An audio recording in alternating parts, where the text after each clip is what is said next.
Good afternoon dear students. तो आज हम पढ़ेंगे chapter 8 human environment interactions the tropical and the subtropical region of class 7। Renuka was excited. Renuka बहुत उत्साहित थी। Shrikant uncle was home after a gap of nearly 4 months, क्योंकि Shrikant uncle जो हैं 4 महीने के बाद घर आए थे। He was a wild life photographer and travelled widely. जो श्रीकांत अंकल हैं वो एक वाइल्ड लाइफ फोटोग्राफर हैं और वो बहुत यात्रा करते हैं। रेणुका's interest in wildlife and forest began at an early age when her uncle introduced her to books on nature। Renuka का जो इंटरेस्ट है वाइल्ड लाइफ में कब शुरू हुआ? बहुत छोटी सी उम्र में शुरू हुआ, जब उसके अंकल ने कुछ बुक्स नेचर के ऊपर उसे दिखाई थी। Pictures of distant lands and people who live there always fascinated her. जो वहाँ की तस्वीरें जो वो अंकल दिखाते थे, वहाँ के लोग वहाँ जो रहते थे और उन सब चीज़, वो वहाँ की लैंड, सब कुछ उसे फैसिनेट करता था, लुभाता था वो चीज़। ये देख सकते हैं आप picture, people from various parts of the world. In these pictures, Renuka, you can see people from different parts of the world. Some from dry deserts, some from frozen lands, and some from hot wet rainforest. तो इन pictures में रेणुका तुम देख सकती हो अलग अलग लोग अलग अलग संसार के हिस्सों से। कुछ सूखे डेजर्ट से हैं, कुछ जमी हुई जैसे बर्फ़ से हैं, और कुछ लोग वेट रेन फॉरेस्ट से हैं।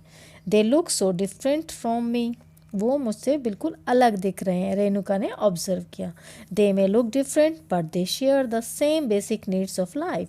वो ज़रूर आपसे अलग दिख रहे हैं, लेकिन उनकी बेसिक नीड्स सबकी एक जैसी होती है, जैसे फूड, क्लोथिंग एंड शेल्टर, रहने के लिए और कपड़े और खाना। एक्सप्लेन श्रीकांत अंकल ने ये एक्सप्लेन किया। Their children do the same things as you probably do, play games, quarrel sometime and then make up, sings, dance and help the families with various things that need to be done. अब Shrikant uncle ने कहा उनके बच्चे भी तुम्हारी तरह ही शायद वही सब काम करते हैं जैसे तुम करते हो। वो भी लड़ते हैं, वो भी खेलते हैं, गाना गाते हैं, डांस करते हैं और अपनी फैमिलीज़ को ज़रूरत पड़ने पर मदद करते हैं। They live closer to nature and very early in their lives have learn to care for nature. वो प्रकृति के साथ रहते हैं, इसलिए वो बहुत छोटी सी उम्र से ही प्रकृति को केयर करना सीख जाते हैं। They learn how to catch fish and how to collect material from the forest।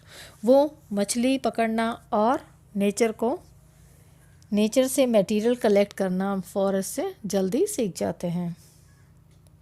In chapters 8, 9 and 10, you will learn about the life of people in the different natural regions of the world।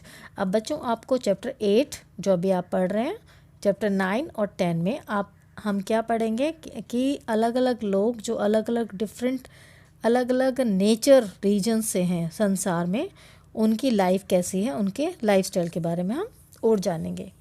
तो आज हम इस lesson में क्या पढ़ने वाले हैं? अभी life in the Amazon basin. Before learning about the Amazon basin, let us look at the map. एक मैप दिया है, फिगर 8.2, आप वो देखना। Notice that the tropical region lies very close to the equator. आप नोटिस करेंगे जो tropical region है वो इक्वेटर के बहुत क्लोज है, between 10 north and 10 degree south. So it is refer to as the equatorial region. तो इस रीजन को हम इसलिए इक्वेटोरियल रीजन कहते हैं। The river Amazon flows through this region. और इसी एरिया से, इसी रीजन से, इसी क्षेत्र से अमेज़न रिवर बहती है। Notice how it flows from the mountains to the west and reaches the Atlantic Ocean to the east। आप ये नोटिस करो कि ये कैसे पहाड़ों से निकल के वेस्ट से और अटलांटिक ओशन में ईस्ट में पहुंचती है। The place where a river flows into another body of the water is called the river's mouth। अब जिस जगह से रिवर बहती है और जो दूसरी रिवर बहती है उसके मुंह को रिवर का माउथ बोलते हैं। Numerous tributaries join the Amazon River to form the Amazon Basin। बहुत सारी ट्रिब्यूटरीज जो हैं वो ज्वाइन कर लेती हैं अमेज़न रिवर को एक अमेज़न बेसिन बनाने में। The river basin drains portions of Brazil, parts of Peru, Bolivia, Ecuador, Colombia and a small part of Venezuela. The river basin जो है उसमें ये सभी कंट्रीज़ के पार्ट्स आ जाते हैं. Name the countries of the basin through which the equator passes. फिर आपके लिए एक क्वेश्चन दिया गया है जहाँ से इक्वेटर से पास होते हैं, वो आप कंट्रीज बताइए. ये देख लीजिए आप, ये साउथ अमेरिका है जहाँ पे अमेजन बेसिन है.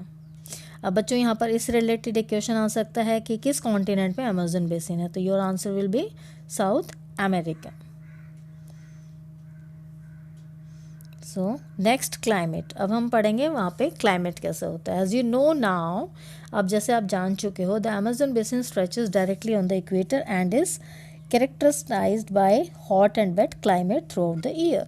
अब आप जान चुके हैं कि जो अमेजन बेसिन है वो इक्वेटर के बिल्कुल ऊपर है, तो इसकी जो नेचर होगा कैसा होगा, हॉट और बहुत गर्मी भी होगी और सूखा क्लाइमेट होगा पूरे साल. Both day and nights are almost equally hot and humid. अब दिन और रात कैसा होता है, गर्म होता है और ह्यूमिड होता है. The skin feels sticky. आपको हमेशा वहाँ पे अपनी स्किन कैसी लगेगी, चिपचिपी, एकदम sticky. It rains almost every day. और लगभग रोज़ वहाँ पे बारिश होती है. That too without much warning. और वो भी बिना किसी वार्निंग के बहुत ज़्यादा बारिश आती है. और high with very high humidity. और जो दिन का तापमान है वो बहुत हाई रहता है, बहुत हाई ह्यूमिडिटी रहती है, उमस रहती है. At night the temperature goes down but the humidity remains high. अभी क्या है, रात को जो टेम्परेचर होता है वो डाउन चला जाता है, लेकिन ह्यूमिडिटी हमेशा ज़्यादा रहती है.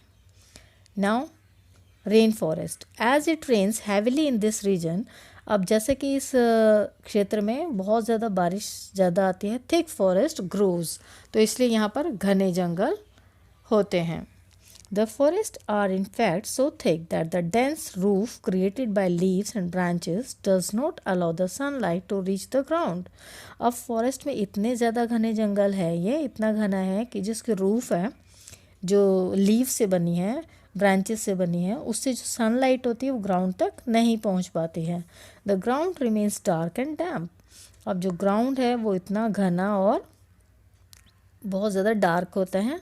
ओनली शेड टॉलरेंट वेजिटेशन में ग्रो हेयर. और जो छायादार वनस्पति है वो ही सिर्फ उग पाती है. Orchids, bromeliads grow as plant parasites. यहाँ पर ये प्लांट पैरासाइट से उगते हैं. The rainforest is rich in fauna. Birds such as toucans, hummingbirds, birds of paradise, with their brilliantly colored plumage, oversized bills for eating, make them different from birds we commonly see in India. अब यहाँ पर ये जो rain forest है, यहाँ पर बहुत ज़्यादा पक्षियों की तादाद मिलती हैं. और यहाँ पर कैसे कैसे बर्ड्स मिलेंगे, टॉकन्स, हमिंग बर्ड्स हैं. और यहाँ पर आप देखेंगे oversize bills for eating them make them. और जो पे इंडिया में जो पक्षी होते हैं वहाँ से बिल्कुल एकदम भिन्न मिलते हैं. These birds also make loud sounds in the forest. और ये सभी बर्ड्स जो हैं जंगल में बहुत तेज़ आवाज़ निकालते हैं. Animals like monkeys, sloth and ant eating tapirs are found here. यहाँ पर ऐसे एनिमल्स मिलते हैं जैसे मंकी, स्लोथ और एंट ईटिंग टैपिर. टैपिर की यहाँ पर एक फ़ोटो दी है, नीचे आप देख सकते हैं. वेरियस स्पीसीज और reptiles and snacks also thrive in this jungles. और इस जंगल में अलग अलग तरह के रेप्टाइल्स भी बहुत तादाद में मिलते हैं. Crocodiles, snakes, pythons abound. Anaconda and boa constrictor are some of the species. यहाँ पर एनाकोंडा और बोआ ये सब मिलते हैं. Besides the basin is home to thousands of species of insects. ये जो बेसिन है अमेजन बेसिन, यहाँ पर थाउजेंड ऑफ स्पीसीज इंसेक्ट्स की आपको मिल जाएंगी. Several species of fishes including the flesh eating piranha fish is also found in the river. और यहाँ पर मछलियों की बहुत सारी स्पीसीज मिल जाएंगी, इंक्लूडिंग पिरान्हा फिशेस जो कि फ्लैश ईटिंग होती हैं। दिस बेसिन इज दस extra ordinarily rich in the variety of life found here. इसलिए ये जो बेसिन है अमेजन बेसिन, यहाँ पर ये बहुत ज़्यादा यहाँ पर लाइफ वेराइटी बहुत मिलती है। People of the rain forest, अभी देखते हैं यहाँ पर रेन फॉरेस्ट में किस तरह के लोग रहते हैं। People grow most of their food in small areas after clearing some trees in the forest. अब यहाँ के जो लोग हैं वो जो भोजन अपने जो फसल उगाते हैं वो जंगलों को पेड़ों को क्लियर करके उगाते हैं। While man Hunt the end fish along the reverse, जबकि मैन जो हैं वहाँ आदमी क्या करते हैं, या तो हंटिंग करते हैं या फिशिंग करते हैं। Women take care of the crops, और वुमेन क्या करती हैं, वो क्रॉप्स को टेक केयर करती हैं। They mainly grow tapioca, pineapple and sweet potato, वो ज़्यादातर ये सब फसलें उगाते हैं। As hunting and fishing are uncertain, it is the women who keep their families alive by feeding them the vegetables they grow। अब हंटिंग और fishing जो है वो अनसर्टन है, कभी मिला कभी नहीं मिला, लेकिन औरतें ही हैं उस घर में जो कि फैमिलीज़ को फीड करती हैं, वेजिटेबल्स ग्रो करती हैं। They practise slash and burn agriculture, वो कौन सी ये वाली एग्रीकल्चर प्रैक्टिस करते हैं, स्लैश एंड बर्न एग्रीकल्चर। तो आपको हम बता देते हैं स्लैश एंड बर्न एग्रीकल्चर क्या है बच्चों, ये साइड में आपको दिया है। Slash and burn agriculture is a way of cultivating land where farmers clear a piece of land by slashing और cutting down trees and bushes. क्या करते हैं फार्मर लोग, थोड़ा सा एरिया जंगल का काट लिया पेड़ों को, फिर उस जगह को क्लियर करके वहाँ पे थोड़ी खेती कर ली। These are then burned which release the nutrients into the soil, और उसके बाद जब वो फसल हो जाती है उसको वो जो बची हुई होती है उसको बर्न किया, न्यूट्रिएंट्स मिल गया सॉइल को। Now crops are grown in this cleared field for a few years, कुछ साल उसमें वो खेती करते हैं, ठीक है। उसके बाद after repeated using the patch of land the soil loses it's nutrient, कुछ साल बाद वो सॉइल अपना न्यूट्रिएंट खो जाती है। सो इट इज़ अबेंडन, फिर इसको उस लैंड को वो छोड़ देते हैं। Then they clear another plot to land to plant, फिर वो दूसरी जगह को क्लियर कर लेते हैं, फिर वहाँ पे वो खेती करते हैं। मीन टाइम क्या होता है, the young trees grow in the old field, अब जो पुराना खेत है जो छोड़कर आए हैं वो लोग, तो उसमें दोबारा से प्लांट उग जाते हैं। In this way soil fertility is restored, फिर उसकी फर्टिलिटी दोबारा से मिल जाती है लैंड को। People can then return to it and start cultivating it again, फिर पीपल वहाँ के लोग जो हैं दोबारा उसी लैंड पे आके कल्टिवेटिंग शुरू कर देते हैं। तो this practice is called slash and burn agriculture. The staple food is manioc and also known as cassava that grows under the ground like the potato. वहाँ का मेन स्टेपल फूड क्या है, मैनियोक, और उसको कसावा भी कहते हैं। ये आलू की तरह धरती के नीचे उगाया जाता है। They also eat queen ants and egg sacs, ये क्वीन एंट्स को खाते हैं। Cash crops like coffee, maize and cocoa are also grown, और कैश क्रॉप जैसे कॉफ़ी, मेज़ और कोकोआ भी यहाँ पर उगाए जाते हैं।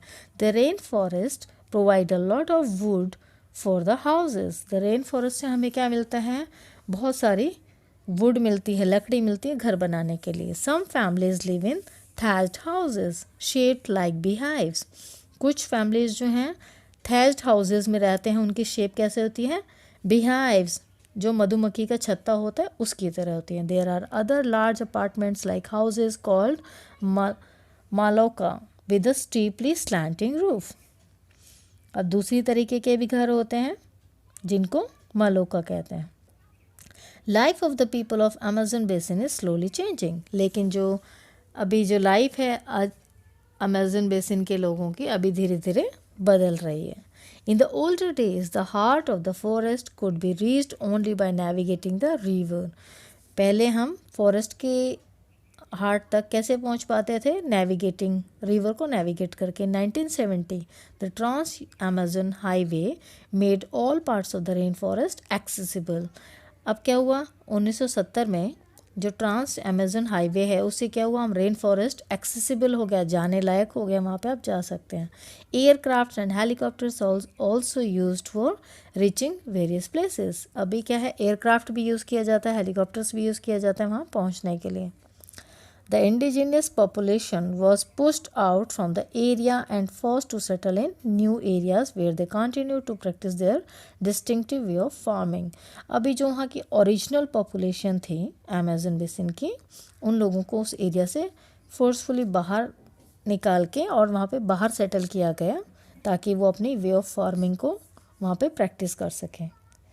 The developmental activities are leading to the gradual destruction of the biological diverse rainforest.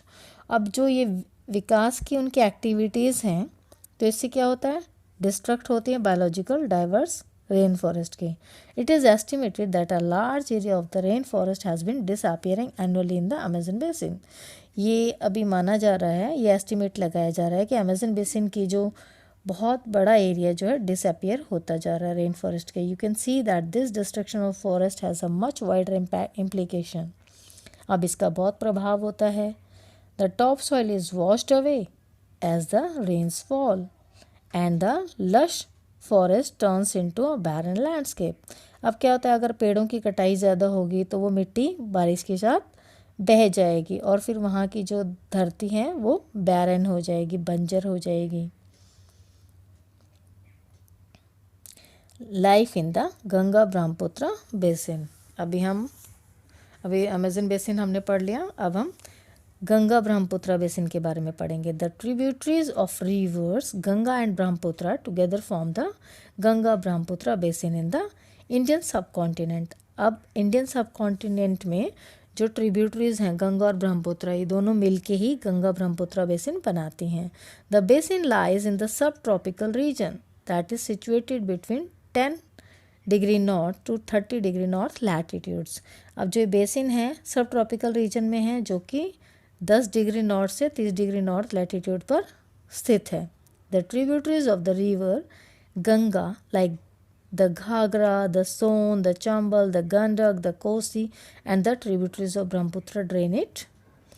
जो रिवर गंगा की जो ये सभी ट्रिब्यूटरीज हैं जैसे घाघरा, सोन, चंबल, गंडक, कोसी, ये Brahmaputra drain out.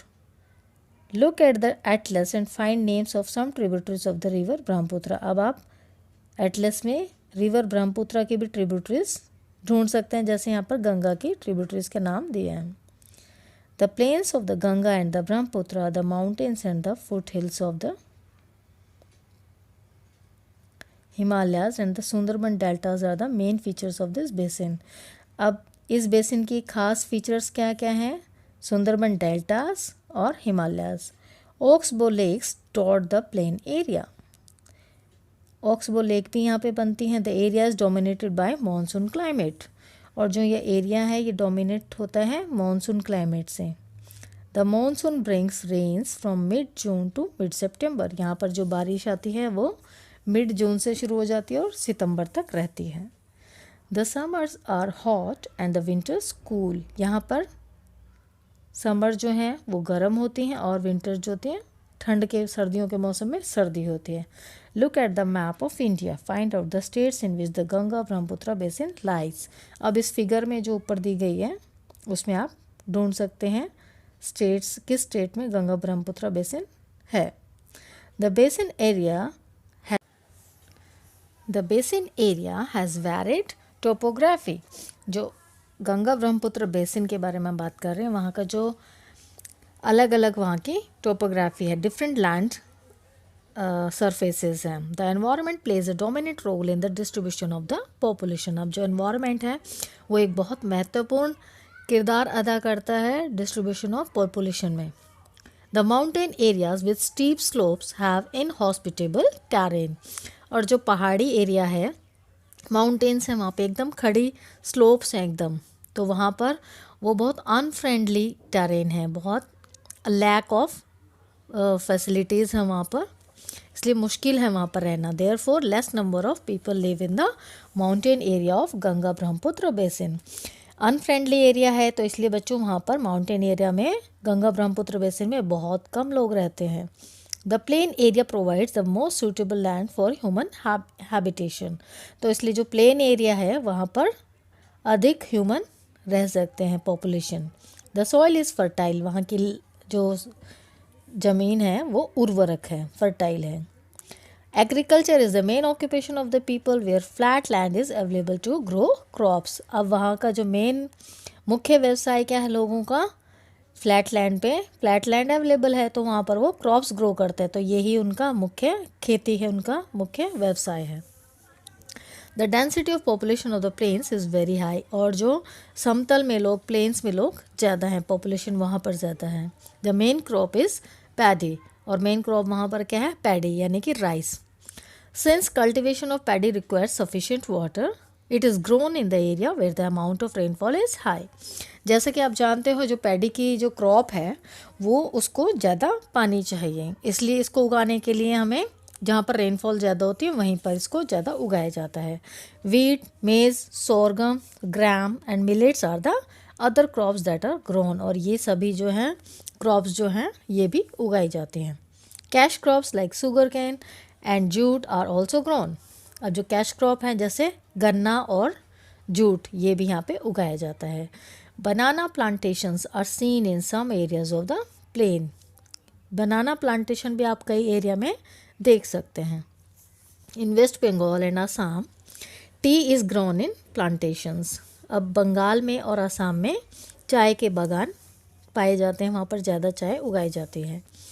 Silk is produced through the cultivation of silk worms in the parts of Bihar and Assam. अब silk की खेती जो है वो की जाती है, सिल्क उगाया जाता है बिहार में और असम में कुछ पार्ट्स में। In the mountains and hills where the slopes are gentle, crops are grown on the terraces. अब जहाँ पे पहाड़ हैं, पहाड़, छोटी पहाड़ियाँ या बड़े पहाड़ हैं, वहाँ पर स्लोप्स पे ही खेती की जाती है, टेरेस फार्मिंग की जाती है। सीढ़ी नुमा खेत होते हैं ना बच्चों, वहाँ पर। The vegetation cover of the area varies according to the types of land forms. अब जो वहाँ वनस्पति जो है वहाँ पर लैंड फॉर्म्स के अकॉर्डिंग ही उगाई जाती हैं। In the Ganga and Brahmaputra plain tropical deciduous trees grow along with teak, sal and peepal. अब जो Ganga Brahmaputra plain tropical deciduous forest वहाँ पे है, तो वहाँ पे कैसे कैसे पेड़ उगते हैं, teak, sal, peepal. Thick bamboo groves are common in the Brahmaputra plain. Plains में क्या है, थिक बैम्बू उगते हैं। The delta area is covered with the mangrove forest, और जो डेल्टा एरिया है वहाँ पर कैसे फॉरेस्ट है, मैनग्रोव फॉरेस्ट। मैनग्रोव फॉरेस्ट के बारे में हम पहले भी पढ़ा चुके हैं बच्चों, आप इन पिक्चर्स में देख सकते हैं। इधर पैडी कल्टीवेशन की पिक्चर है और इधर tea gardens in Assam. In parts of Uttaranchal, Sikkim and Arunachal Pradesh, coniferous trees like pine, deodar and fir can be seen because the climate is cool and the slopes are steep. अब बच्चों आप जो उत्तरांचल, सिक्किम, अरुणाचल प्रदेश यहाँ के areas को अगर देखें, वहाँ पे कॉनिफेरस ट्रीज़ उगते हैं, जैसे कि पाइन के पेड़ हो गए, देवदार के हो गए, फर हो गया, कैन बी सीन, वो उनको वहाँ पर आप देख सकते हैं क्योंकि वहाँ का क्लाइमेट बहुत ठंडा है और जो स्लोप्स हैं वो एकदम स्टीप हैं, खड़ी हुई एकदम पहाड़ियाँ हैं। There is a variety of wildlife in the basin, और वहाँ पर बेसिन में वाइल्ड लाइफ की भी वेराइटी है। Elephants, tigers, deer and monkeys are common, और ये सभी जानवर वहाँ पर कॉमन पाए जाते हैं। The one horned rhinoceros is found in the Brahmaputra plain, और ये वन हॉर्न, एक सींग वाला जो राइनो है ये ब्रह्मपुत्र प्लेन्स में पाया जाता है। इन द डेल्टा एरिया में Bengal tiger, crocodiles and alligators are found. वहाँ पे क्रोकोडाइल, एलिगेटर और बंगाल टाइगर पाए जाते हैं। Aquatic life abounds in the fresh river waters, और जो एक्वेटिक लाइफ है वो फ्रेश वाटर रिवर्स में पाई जाते हैं। The lakes and the bay of Bengal C.